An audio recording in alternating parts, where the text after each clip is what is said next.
Kita akan buka Alkitab kita 2 Samuel 5 ayat 17 sampai 20. Kita belajar dari Daud ya, bagaimana dia bisa lihat terobosan terjadi dalam hidupnya. 2 Samuel 5 ayat 17. Mari kita baca sama-sama.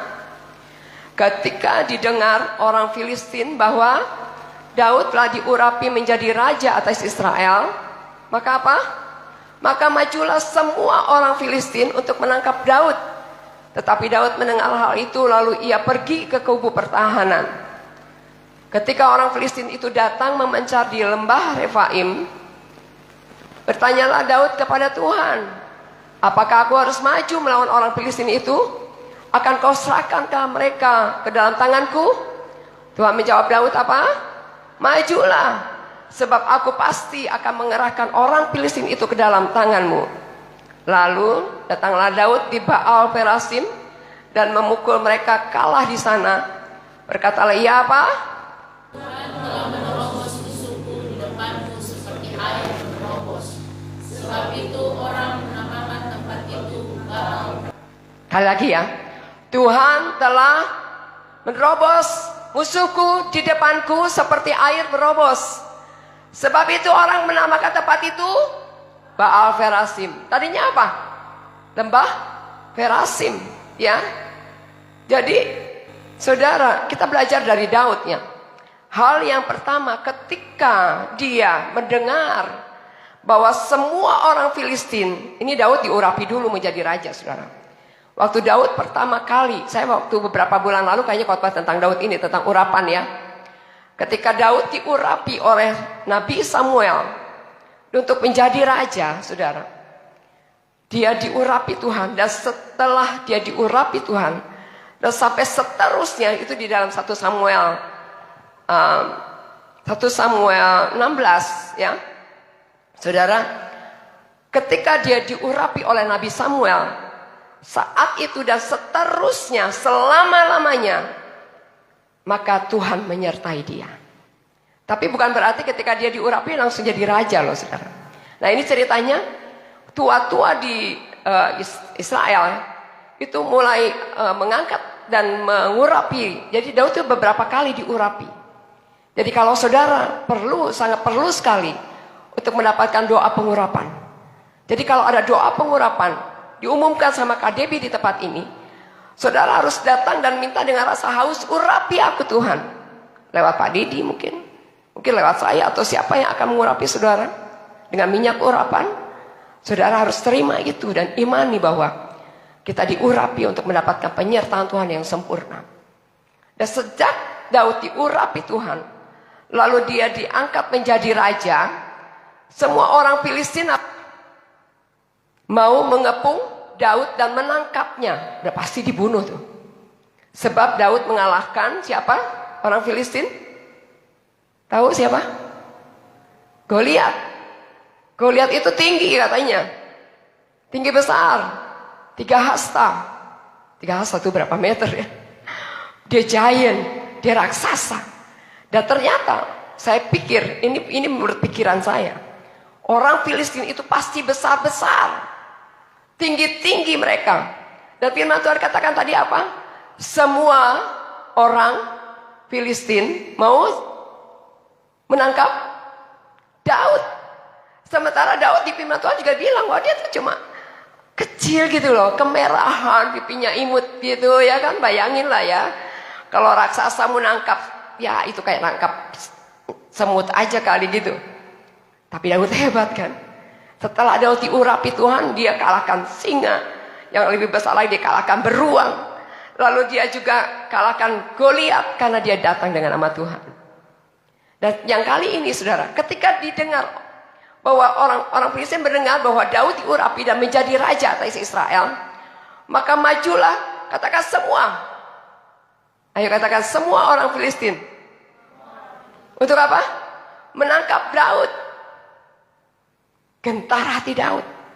Pasti dia takut. Daud juga manusia. Tetapi kelebihan Daud adalah ketika dia mendengar itu, dia pergi ke kubu pertahanan. Nah, kita harus tahu kubu pertahanan itu apa. Kubu pertahanannya dia tuh apa ini? Hal pertama yang saya mau catat di sini adalah kalau kita mau jadi generasi penerobos, mau masuk dalam terobosan, ada masalah di depan kita, masalah yang berat di depan kita. Ya, Daud itu mengalami masalah yang berat ya. Dia pergi ke kubu pertahanan, dan kubu pertahanan dia adalah Tuhan. Amin. Jadi dia datang kepada Tuhan, dia memuji Tuhan, dia menyembah Tuhan, dia berdoa, dia bilang, dia ngobrol sama Tuhan. Saudara suka ngobrol nggak sama Tuhan? Suka nanya nggak sama Tuhan? Tuhan boleh nggak sih ini lakukan ini? Tuhan aku mau kuliah masuk jurusan ini, benar nggak sih? Tuhan mau nggak sih aku pergi? Saudara suka nanya nggak sama Tuhan? Pernah bertanya nggak sama Tuhan? Tanya Bu, tapi aku nggak pernah dengar suaranya. Suaranya itu adalah ada di dalam hatimu sendiri. Ketika engkau ada damai sejahtera, itu lakukan yang terbaik. Tandanya itu saudara, damai sejahtera. Daud tanya sama Tuhan, Tuhan Allah, apakah aku harus maju untuk menyerang orang Filistin itu? Apakah aku akan serahkan orang Filistin itu ke dalam tanganku? Tuhan katakan apa? Majulah. Daud gak bilang, ih Tuhan aku takut. Daud gak bilang gitu loh. Sebenarnya Daud bisa berdalih saudara. Kan Daud udah diangkat jadi raja atas orang Israel. Kalau raja itu dia punya pasukan. Pasukan ring 1, ring 2, ring 3, ring 4, ring 5 namanya raja ya kan. Ada pasukan-pasukan yang hebat yang dia bisa maju juga untuk lawan orang Filistin. Atau dia pakai kekuatannya, aku nih raja kan. Aku tinggal tunjuk aja gitu. Tapi dia tidak lakukan itu. Dia pergi ke kubu pertahanan. Dia tanya sama Tuhan. Dan Tuhan bilang, majulah sebab aku pasti akan menyerahkan orang Filistin itu ke dalam tanganmu. Yang pertama yang kita harus lakukan. Ketika kita ada di lembah Refaim. Lembah Refaim itu adalah masalah yang besar.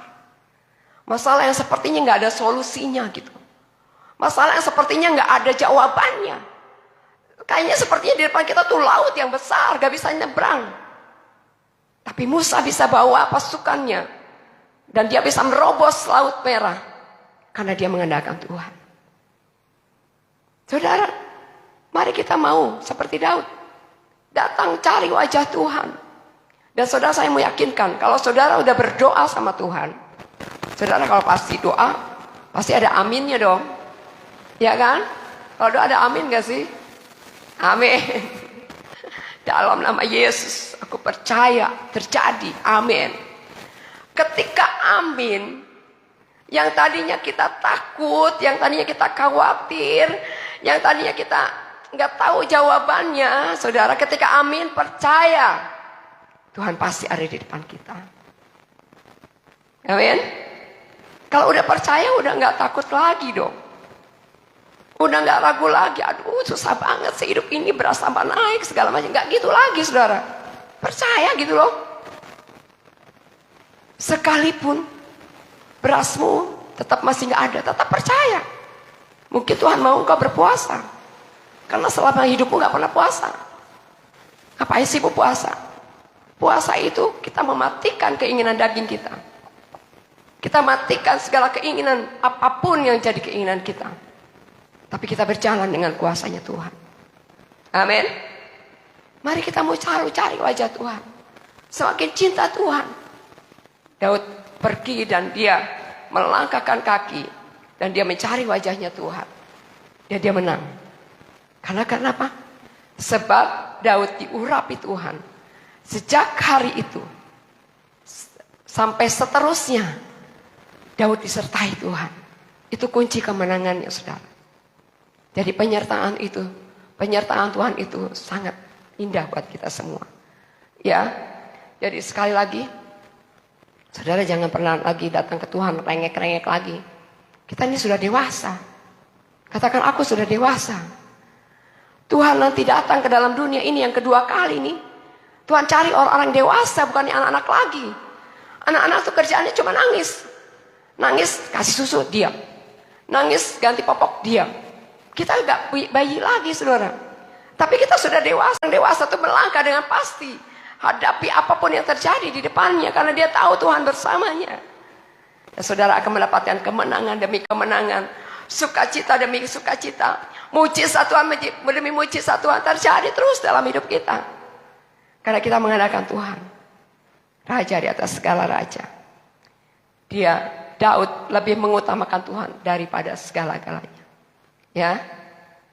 Tidak mengandalkan pasukannya, tidak mengandalkan kudanya, tidak mengandalkan kekuatannya. Tapi dia menghadapi orang Filistin itu dengan Tuhan.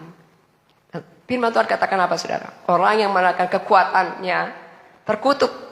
Kalau orang udah terkutuk itu susah. Gak akan berhasil. Apapun yang dikerjakannya gak akan berhasil. Kok kalah terus? Kok gak menang terus? Kok gagal terus? Saudara, koreksi hidup kita. Berarti kita belum mengandalkan Tuhan.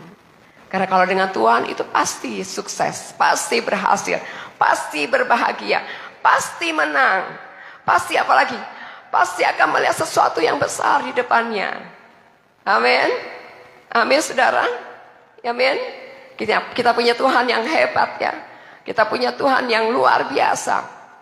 Kita harus punya keintiman yang dekat dengan Tuhan. Supaya kita punya kepekaan dengan Tuhan. Daud tahu, Tuhan bilang, majulah. Sebab aku pasti akan menyerahkan. Bu, itu kan di perjanjian lama. Kalau sekarang kan Tuhan gak bisa bicara lagi. Siapa bilang? Tuhan bisa omong dengan kita. Kita bisa omong dengan Tuhan. Radikal sekali Bu Lucy. Ya memang. Kita harus sampai bisa ngomong sama Tuhan. Dan Tuhan ngomong sama kita. Amin. Gimana caranya? Dilatih terus. Ada waktu khusus untuk kita berjumpa dengan Tuhan. Minimal setengah jam lah. Sama Tuhan ngobrol gitu. Tuhan terima kasih. Nanti saudara akan rasakan hadirat Tuhan. Saudara akan rasakan gimana Tuhan bicara sama saudara. Dan saudara akan rasakan pintu yang terbuka. Dan tahun ini, the year of open doors. Pastor Michael bilang ya, waktu tahun kemarin dia datang. Tahun ini adalah the year of open doors. Open doors apa aja? Pintu apa saja yang kita mau kita bukakan. Kita mau pintu keberhasilan, pintu keuangan, pintu apa lagi? Pintu jodoh, pintu apa lagi? Pintu segala macam saudara. Apapun yang saudara inginkan, pintu itu dibukakan sama Tuhan. Ada amin? Amin? Amin. Tuhan itu luar biasa. Dia masternya breakthrough. Dia masternya untuk keberhasilan kita. Ya saudara. Jadi yang pertama kita harus cari wajah Tuhan. Intim dengan Tuhan. Punya waktu khusus dengan Tuhan. Sesibuk apapun kita. Kita punya waktu spesial dengan Tuhan. Saya percaya saudara akan melihat. Jadi nanti di akhir tahun nih KDB. Kita akan mendengar kesaksian-kesaksian dari orang-orang yang alami terobosan. Dan kita akan semakin dikuatkan. Amin. Ini baru Februari ya. Kita akan terus berjalan, terus maju bersama Tuhan. Hal yang kedua, Daud menaruh imannya kepada Tuhan. Kalau kita baca di dalam 2 Samuel seterusnya, di dalam, tadi kan kita sampai baca 20 saja. Tetapi kalau di dalam ayat 19, 23, 24, 25 terus gitu. Saudara akan melihat lagi, Filistin ini gak cuma diam aja waktu dia kalah. Tapi dia itu cari celah untuk dia nyerang Daud lagi. Kalau dia udah tahu caranya Daud tadi kayak begitu, sekarang dia pasang strategi. Pasti orang musuhnya juga pasang strategi lagi. Orang Filistin ini maju lagi semua mau kalahkan. Mau menangkap Daud. Gemes sama si Daud. Daud udah kalahin Goliat. Dia marah gitu, pengen nangkap Daud. Dan saudara, Daud kembali ketika orang Filistin itu menyerang lagi. Daud tanya lagi sama Tuhan. Tuhan, apakah aku harus maju? Atau apa yang harus aku lakukan? Di ayat berikutnya, Tuhan katakan begini. Jangan maju. Tapi engkau membuat lingkaran. Dan sampai orang itu datang menyerang, mendengar suara itu. Dan aku akan datang dan mengalahkan mereka. Ini Daud yang buat lingkaran. Tapi siapa yang maju menyerang? Yang berperang? Tuhan sendiri yang berperang. Kalau Tuhan udah berperang, Orang Filistin mau segede gajah sekalipun, raksasa besar, melawan siapa Tuhan kita lebih besar dari masalah kita. Dan Daud diam aja saudara. Cuma buat lingkaran. Tuhan bilang diam aja, gak usah maju. Ini kepekaan kembali lagi sama Tuhan. Tapi di balik kepekaan itu, di balik dia cari wajah Tuhan, dia punya iman kepada Tuhan. Dia berserah sepenuhnya dan percaya. Iman adalah segala sesuatu yang kita harapkan dan bukti dari segala sesuatu yang tidak kita lihat. Belum terjadi apa-apa. Tapi dia percaya. Dia cuma diam aja bikin lingkaran. Tuhan yang maju. Filistinnya menang. Amin. Saudara, kita untuk dari kepekaan sama Tuhan juga kita nggak bisa loh dekat sama Tuhan kalau hati kita belum tulus. Kalau kita masih punya dendam, kalau kita masih punya hati yang menyakiti, mungkin nggak nyakiti, kita hanya nyakiti sesama gitu. Karena punya hatinya nggak, kebencian itu juga sama aja membunuh saudara. Membunuh itu nggak ada tempatnya di kerajaan surga. Membunuh sekecil apapun. Bahkan ketika kita gak suka dengan saudara-saudara kita, ketika kita berdoa, doanya nyampe gak? Gak akan sampai. Kita gak akan dengar suara Tuhan. Saudara, hati kita harus tulus. Kalau kayak gitu gimana Bu? Solusinya apa? Solusinya adalah, saudara minta ampun sama Tuhan. Dan minta Tuhan pulihkan keadaan saudara. Dan kalau saudara memaafkan saudara-saudara yang membuat engkau sakit hati, yang membuat engkau terluka, biasanya yang membuat kita terluka itu orang dekat, bukan orang jauh. Orang dekat itu siapa ya? Bisa suami, bisa istri, bisa anak, bisa teman dekat, sahabat. Pokoknya orang-orang dekat lah yang nyakiti kita, itu yang membuat kita terluka sekali. Apalagi kalau kita sering, karena kita sayang sama dia kan, jadi ya udah kasih segala macam apa gitu. Tapi dia bisa nusuk dari belakang, itu akan membuat hati kita luka. Dan kalau hati kita luka, ketika kita berdoa sama Tuhan, nanya sama Tuhan, gak nyampe doanya. Signalnya gak nyambung. Karena hati kita belum diberesin, saudara. Beresin dulu hidup kita. Supaya kita bisa nyambung sama Tuhan. Saya pernah alami ini, saudara. Dan saya memang agak sulit untuk mengampuni. Kenapa? Karena dia sahabat saya modalin dia. Dia kan suka bikin kue gitu, suka apa gitu ya saudara. Saya modalin dia. Terus bukan berarti saya banyak duit banget, enggak sih ya. Tapi apa yang saya punya yuk kita sama-sama gitu. Bikin untuk lebaran, untuk Natal, atau apa gitu ya. Tapi kemudian dia ngomongin saya di belakang. Nah ini hati-hati ya. Saya mau kasih tahu saudara rahasia. Kalau saudara lagi ngomongin orang, ngomongin gini. Jangan bilang-bilang ya. Cuma kita sah. Dan ternyata itu bisa sampai lu sama orangnya. Ya kan? Seringkali begitu ya. Karena dari A ke B itu ceritanya akan tambah panjang gitu loh. Jangan ke orang saudara. Ngomong sama tembok aja nih. Bukan orang. Ngomong sama tembok. Tahu gak sih? Ibu lu situ tahu gak begini loh. Ibu lu situ gitu loh. Tembok bisa ngomong lagi sama saya saudara. Tembok bilang. Si itu ngomongin ibu lu sih loh. Masa sih? Kok di depan saya kayaknya shalom. Manis banget. Ibu baik sekali. Hati-hati dengan gosip ini saudara. Jangan pernah mau memperpanjang masalah apapun lewat mulut kita. Tapi kita akan selalu punya hati yang tulus sama Tuhan.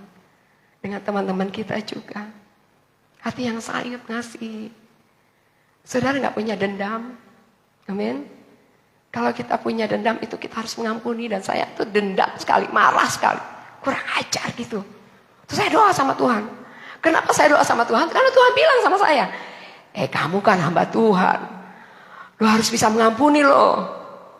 Tuhan berat banget mengampuni. Mengampuni. Waktu Petrus tanya sama Tuhan. Tuhan kalau ada orang bersalah sama aku tuh mengampuni berapa kali Tuhan?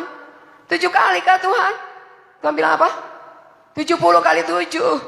Oh, setiap detik, setiap saat kita mengampuni. Amin. Amin saudara. Tuhan bilang, kamu harus mengampuni. Percuma lu pelayanan. Percuma kami ada mimbar. Percuma, semuanya percuma. Gak jadi apa-apa, sia-sia. Buat apa sia-sia? Kamu masuk dalam neraka. Api yang besar menanti kamu. Orang yang benci itu pembunuh. Pasti kita masuk neraka dan kita gak bisa diampuni. Kalau kita tidak bisa mengampuni orang lain, Tuhan juga gak bisa ampuni kita. Amin. Sekalipun orangnya udah di kuburan, ampuni dia. Karena itu sakitnya di mana? Katakan di mana? Ada orang bilang, gak cuma di sini bu, sakit atau di sini, semuanya sakit. Di rumah sakit katanya nih ya, kata dokter-dokter sih bilang, benar gak sih dokter Billy? Kebanyakannya orang yang sakit itu bukan karena penyakitnya, tapi karena sakit hatinya, membuat pikirannya rusak dan dia sakit. Pikirin terus, gak bisa tidur, gak bisa makan, jadi sakit. Pikirin terus sampai akhirnya berakar-akar dalam tubuhnya jadi kanker. Saudara mau mengampuni? Amin. Supaya kita jadi orang tulus, supaya kita bisa dengar suara Tuhan. Nah, saudara pasti pengen tahu kesaksian saya gimana sih bu? Ibu masih tetap membenci nggak sih waktu Tuhan suruh saya berdoa sama Tuhan begini, Tuhan, ampuni saya Tuhan. Aku benci sama dia. Aku mengampuni saya mau sebut namanya nih ya.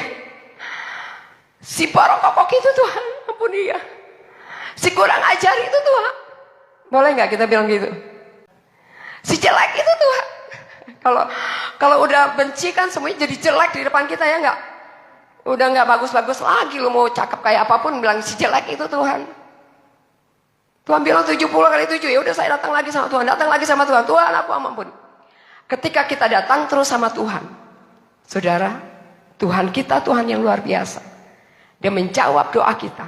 Dan dia pulihkan kita. Dia segarkan kita. Sampai saya bisa sebut namanya teman saya ini. Dan ada tindakan. Amin. Nah ini hal yang ketiga itu sama bertindak, saudara. Ketika saya bisa mengampuni dengan hati dan pikiran saya belum ketemu orangnya nih. Kalau saudara-saudara, udah kok bu, saya sudah mengampuni. Kebanyakannya orang kalau lagi musuhan apa gitu kan bilang gitu, udah kok bu, aku udah mengampuni. Bukti pengampunan apa? Ketemu orangnya gitu, buang muka. Padahal mukanya tetap ada di sini, tapi dia buang-buang. Itu bukti pengampunan? Tidak, saudara, itu belum mengampuni. Nah, saya kembali ingatkan, orang yang sering menyakiti kita itu adalah orang dekat. Kita tahu pasti hobinya apa, kita pasti tahu sukanya apa. Saya tahu teman saya itu sukanya apa. Saya pergi ke toko buah, saya beli buah yang enak-enak pastinya ya kan. Beli anggur, beli apel, beli apa lagi ya yang enak-enaknya. Lalu saya ketika beli buah itu hati saya bicara.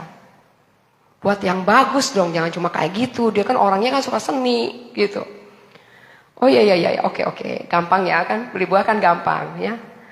Terus Kak, bukan Mbak ya di sini ya, Kak tolong dong dibikinin parcel yang bagus ya. Anggurnya di depannya, terus nanti pakai pita. Oke. Gampang nggak? Gampang. Ketika parcel buah itu udah jadi, saudara, saya mau nyetir mobil, mau ke rumahnya dia. Berat banget kakinya ini. Mau melangkah tuh susah. Pergi nggak ya? Terus saya pergi ke mobil saya. Pergi. Itu kan aku mau melakukan firman Tuhan. Pergi. Udah sampai di perumahannya, saya tahu rumahnya tuh di sini gitu.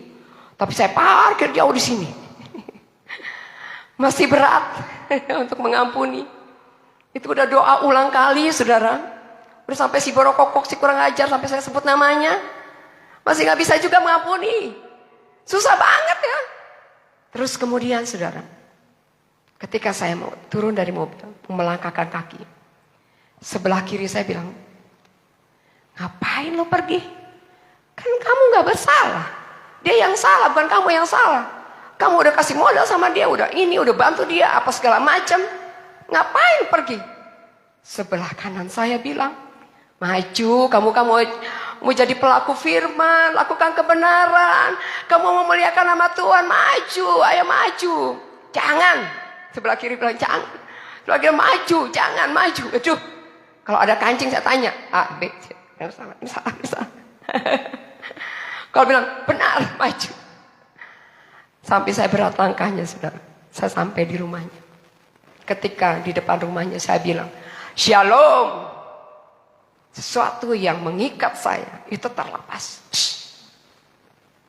Nah, sukacita surga, kebahagiaan dari Tuhan mengalir dalam hidup saya. Ada damai sejahtera, ada sukacita. Orang yang mengampuni itu, sebenarnya saya mau khotbah ini loh. Saya khotbah ini terobosan, bukan mengampuni. Tapi saudara kalau nggak bisa mengampuni, nggak bisa dapat terobosannya. Amin. Jadi ketika kita, enak aja kita kasih pengampunan. Kayak kita kasih pengampunan itu kayak kita mau kasih hadiah gitu sama dia. Ya kan? Enak aja. Padahal sebenarnya ketika kita mengampuni, kita yang dapat hadiah dari Tuhan. Kok gak ada amin sih? Masih mau berat mengampuni. Kita dapat hadiah dari Tuhan. Hadiahnya apa? Sukacita, kebahagiaan, damai sejahtera. Itu selalu melingkupi dalam hidup kita. Dan saya terlalu percaya, saudara. Kalau orang yang penuh dengan sukacita, hidupnya menjadi bergairah. Lakukan apa-apa menjadi bergairah. Dan akhirnya akan menjadi menghasilkan sesuatu yang luar biasa. Yang dia tidak bisa lakukan, dia bisa lakukan. Karena dia punya optimis, karena dia punya gairah, karena dia punya semangat. Amin. Mari kita mau mengampuni. Hati kita tulus di hadapan Tuhan. Kita beriman sama Tuhan. Sekalipun itu belum terjadi. Kalau bicara iman lagi, panjang lagi nih saudara. Ya, aku suka dengan Sadrak, Mesak, dan Abednego. Allahku yang kupercaya ketika dia akan masuk dalam dapur api. Dia bilang pasti akan menolongku. Dan sekalipun Allahku tidak turun menolong aku tetap akan menyembah dia. Itu iman yang luar biasa di dalam Tuhan. Amin. Kita masuk hal ketiga ya saudara. Hal ketiga adalah bertindak. Dalam 2 Samuel 20 tadi ayat 25. Ya, halnya Daud mengalami proses masalah yang besar sampai dia mencapai kemenangan. Kalau kita udah beriman, tapi kalau kita tidak bertindak, firman Tuhan katakan apa? Nol. Sia-sia semuanya itu. Kita harus bertindak, melakukan apa yang Tuhan mau lakukan dalam hidup kita. Ya, tindakan itu perlu dalam hidup kita, sebab semuanya akan menjadi gak pernah mencapai sesuatu yang bagus kalau kita tidak bertindak, saudara. Bertindaklah, mau terjadi berhasil atau enggak, kalau kita bersama Tuhan katakan pasti berhasil. Amin, saudara. Ya, setelah Daud mencari wajah Tuhan, dia berjalan dalam iman, dia bertindak, ya, mengambil tindakan untuk melangkah maju. Katanya nih, saudara, langkah awal, start itu lebih penting. Tapi saya bilang, lebih penting lagi ketika kita ada di langkah yang terakhir. Kita tetap finishing well dan finishing strong. Tapi kita nggak akan pernah menjadi finishing well dan finishing strong kalau kita tidak pernah melangkah. Amin. Mau buka usaha kayak mau apapun gitu loh saudara, mau apa gitu. Kita harus lakukan bertindak dulu. Tapi pastinya bersama Tuhan. Dan saudara akan melihat sesuatu yang luar biasa terjadi. Ya. Lembah Refaim itu adalah raksasa atau kekelaman yang dapat menggambarkan pergumulan yang berat. Sampai dikatakan Baal Perasim itu adalah master breakthrough. Jadi dari lembah kekelaman, dari masalah yang sangat besar, sampai Daud melihat kemenangan demi kemenangan terjadi. Ya, apapun yang menjadi pergumulan dalam hidup kita, raksasa sebesar apapun yang tidak mungkin, dan itu bisa menjadi mungkin bersama Tuhan. Itulah terobosan namanya, saudara. Ya. Jadi Tuhan akan terus mengadakan terobosan yang dahsyat dalam hidup kita. Ketika kita mau melakukan segala sesuatu yang Tuhan inginkan dalam hidup kita. Saudara, yang ayat emas yang saya dapat tadi itu di dalam Ulangan 3 ayat 22. Jangan takut kepada mereka sebab Tuhan Allahmu dialah yang berperang untukmu. Lalu ayat yang kedua yang saya dapat itu dia katakan Yesus sebentar. Tuhan akan, Keluaran 14 ayat 14, Tuhan akan berperang untuk kamu dan kamu akan diam saja. Jadi di awal tahun ini saya dapat ayatnya yang luar biasa dan ini kita harus menjadi generasi penerobos, saudara. Ya, amin. Generasi penerobos itu harus siap berperang. Yakinkan dirimu untuk jadi prajurit. Prajurit selalu katakan apa? Siapnya bukan begitu dong kalau prajurit. Siap. Prajurit katakan apa? Siap. Siap. Maju, bergerak. Dor. Itu prajurit. Dan Tuhan sedang siapkan prajurit-prajuritnya Tuhan. Untuk maju berperang. Melawan setiap musuh-musuh kita. Musuh kita gak kelihatan. Oleh sebab itu kita harus mainkan roh kita untuk melawannya. Ya.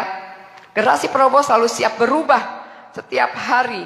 Siap menderita dan siap untuk berbakti. Bersaksi untuk kemuliaan Tuhan. Itu generasi penerobos, saudara. Hanya Roh Kudus yang dapat mengubahkan kita.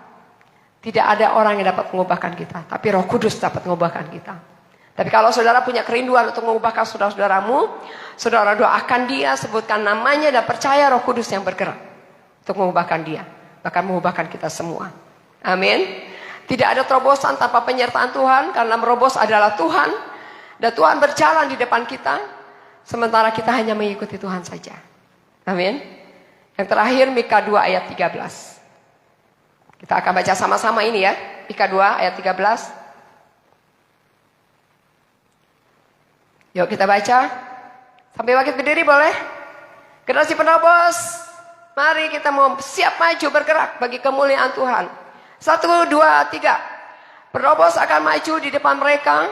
Mereka akan merobos dan berjalan melewati pintu. Yes, raja mereka akan berjalan terus di depan mereka. Tuhan sendiri di kepala barisan mereka. Sekali lagi ya. Penerobos akan maju di depan mereka. Mereka akan merobos dan berjalan melewati pintu gerbang. Dan akan keluar dari situ. Raja mereka akan berjalan terus di depan mereka. Tuhan sendiri di kepala mereka. Amin. Percaya kita menjadi gerakan penerobos. Dan Tuhan yang berjalan di depan kita. Oleh sebab itu, andalkan Tuhan lebih lagi. Andalkan Tuhan lebih lagi. Mengharapkan Tuhan lebih lagi. Ada waktu-waktu khusus untuk Tuhan. Selalu mencari wajah Tuhan. Punya iman di dalam Tuhan. Dan bertindak di dalam nama Yesus Tuhan.